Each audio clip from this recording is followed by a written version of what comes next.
What's up, YouTube? This is a video that's been long overdue.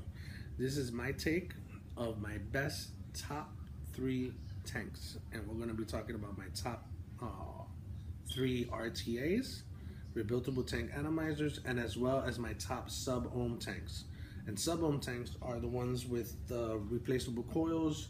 You replace them on there. You remember when the Atlantis and the Kanger opened the doors to a lot of different makers and manufacturers that decided to pop up all this good stuff. Right after them, the Arctic was a pretty good tank. Replaced the Atlantis in some way. Then came the Hercules, the high wattage, and so forth, and it just became a war of sub-ohm tanks. Me personally, I know all about all these sub-ohm tanks. I've had all of them, and like I said, these are my top favorite 3. Now, I remind you, this is my preference. This is what I like. What I like may not be suitable for you, but there's reasons why I don't like those other tanks. One thing that I look for in a tank is how long is the chimney and how thick it is. Okay, the thicker the better, the shorter the better. If I don't see that on a sub-ohm tank, I really don't want it. So I'm going to give you an example. On one, you see that? How thick that chimney is? That chimney goes all the way to the drip tip. Okay, that's pretty reliable right there. And if I tell you, you're gonna freak out. But anyway, so my top 3 sub-ohm tank will be the UL Crown,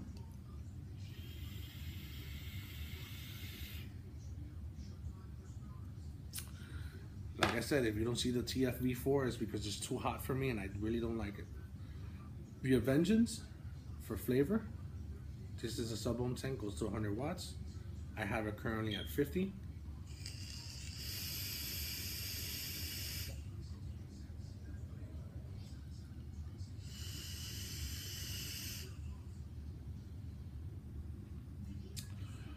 The Vengeance is made by a company called, let's see what it's called, I forgot. The Council of Vapes. And it's not a bad looking tank at all. Not bad.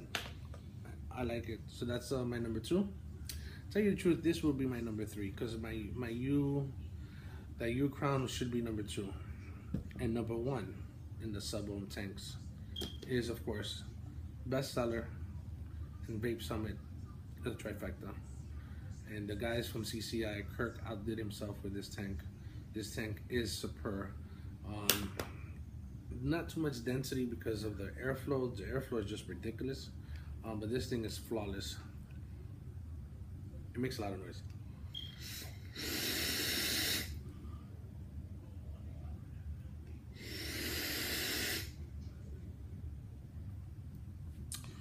So, yep, I'm currently at 110 watts. The trifecta. This is the black one. That's the number 1 on sub-ohm tanks. Now we're gonna go to the RTAs, which are the rebuildable tank atomizers, and my number 3 on that happens to be the Goblin.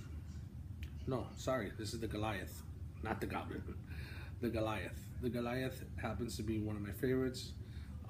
I do like the 2-post deal, the way it's working on that as well.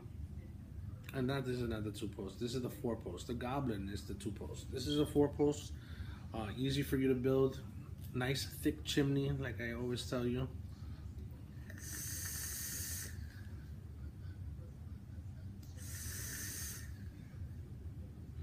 This one does go by juice pretty quick. It's a juice hogger. But then again, like I said, this is what I like. Consistent vapes, fits on everything. So the Goliath is my number 3 on the RTAs. My number 2, and I know you guys are gonna be like, what? Billow, the Billow V2. I have this in titanium wire, currently running on temp mode on an RDA Vapor Shark. This thing, flawless in flavor, flawless in vapor production, very good.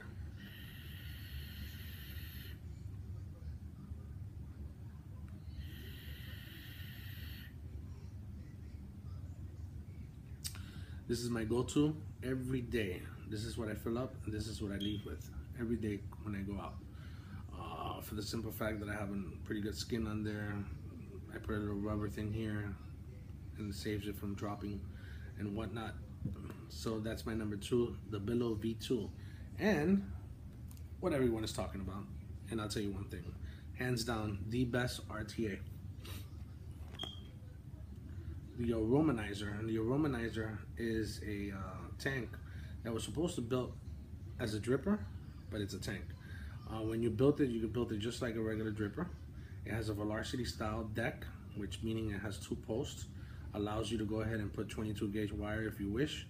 I have currently on mine's 24 gauge, 7 wraps, and I have it on a vertical, meaning it's straight, just like a sub-ohm tank, and I got dual on both sides. And let me tell you, ladies and gentlemen, this thing is flawless. I have it currently on a Vapor Shark DNA 200, and it works.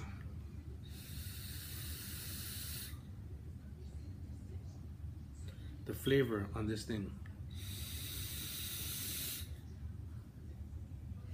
Now I know what's a little downfall, might be a con for everybody, is this ring right here where you adjust the airflow. And you see that, how you adjust it? And that's how you adjust it. If not, you just take it off and it's just open hole.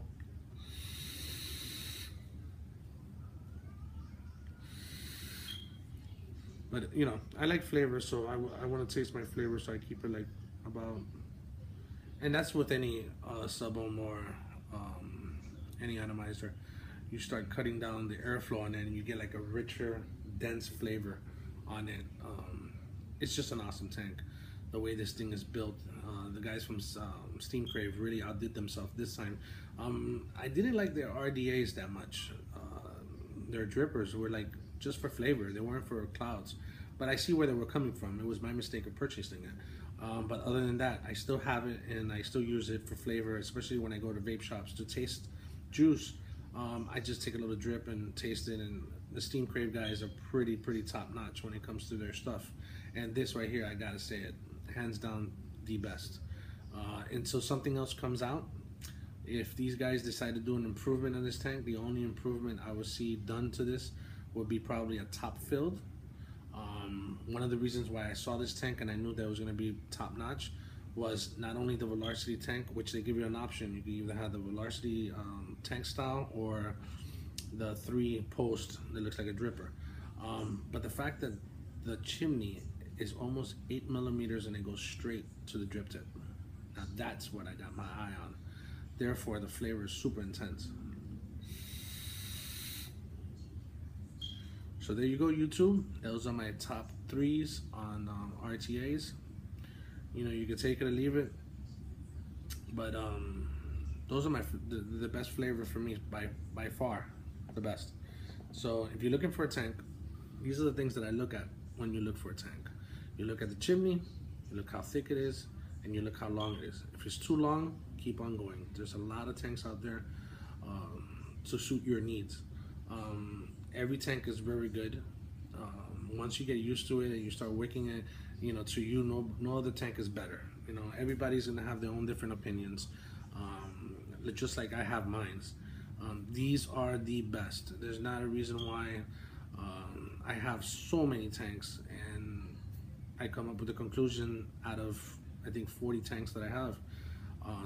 Just 3 are really good, and those are my best top 3s. There you go, man. I hope you have a good one. Sorry for the late video, but this is it, man. This is the good one. Checking in. Peace.